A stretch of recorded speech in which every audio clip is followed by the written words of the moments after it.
Hey guys, Ty and Sky here from Ty and Sky's Health Pub, and we are looking for the health topics that matter to you. Follow the link to submit your ideas and we'll get them covered as soon as possible. Have a good one.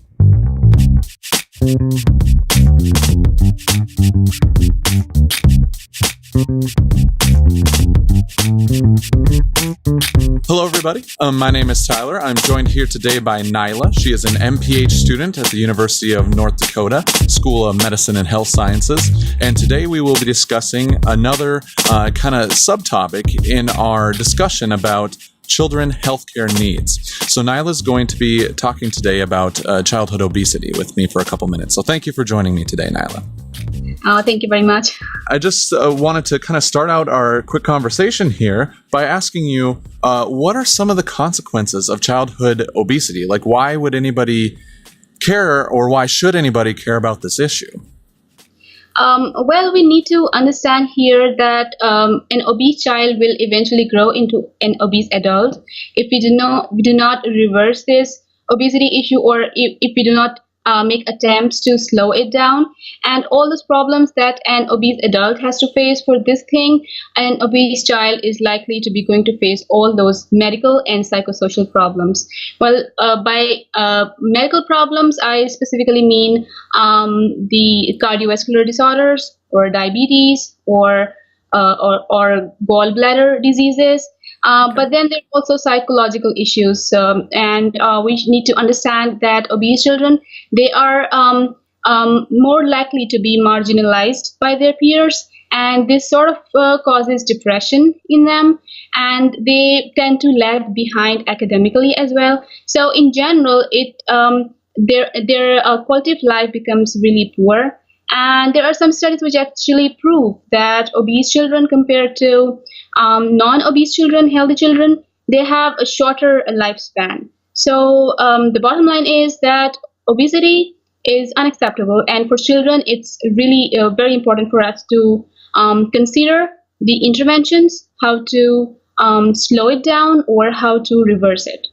Okay, so kind of like you mentioned a little bit about there, it seems to kind of start children off on a bad foot right away, as far as physical health problems, mental health issues you had talked about, and kind of even, we could even say emotional or social issues that it could set children up for.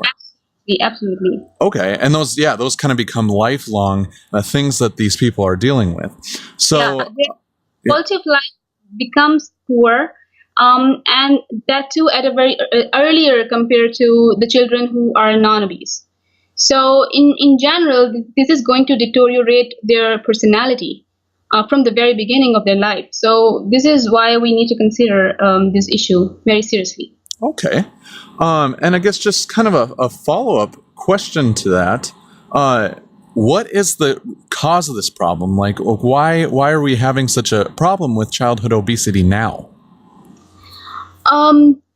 This is a chronic problem. So I cannot state one cause, one effect relationship. There are multiple factors which lead to obesity. From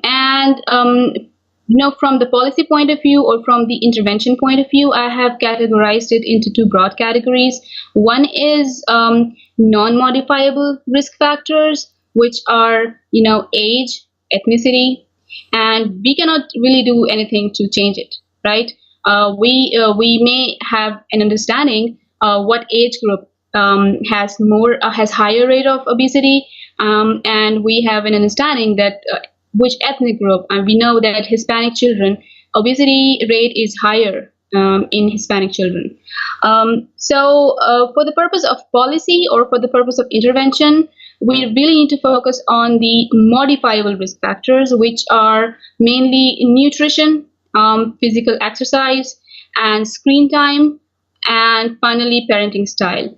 And screen time is important because children who spend a lot of time in front of TV or cell phone or tablets, they tend to spend less time in outdoor activities.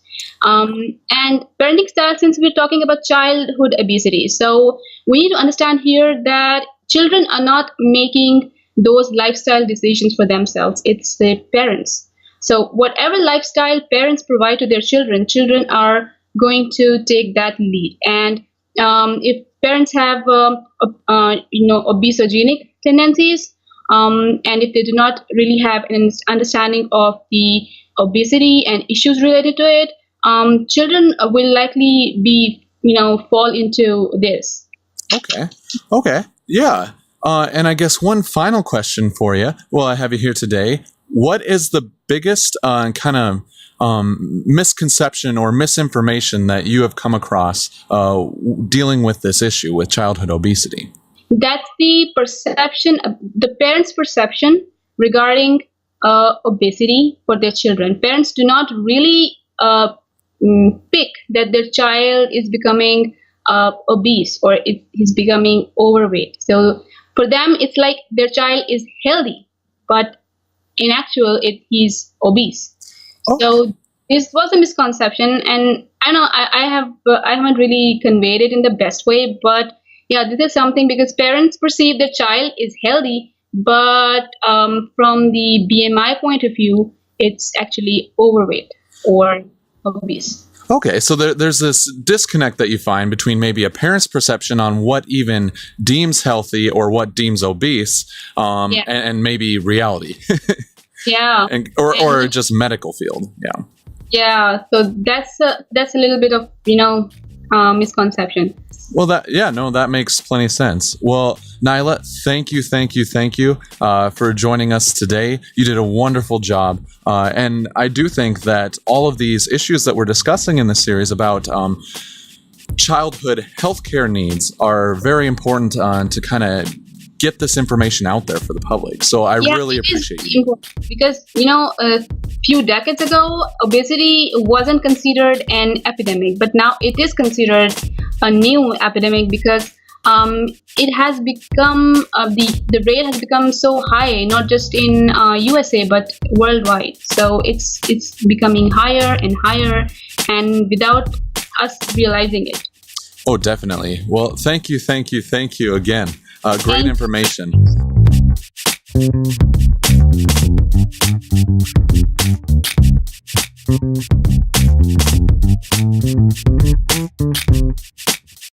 Hello, Ty and Sky from Ty and Sky's Health Pub here.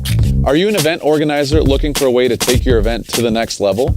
Well, we also do live podcast events with real health experts about the health topics that matter to your community. If you're interested in having us come out, follow the link and let us know. Have a good one.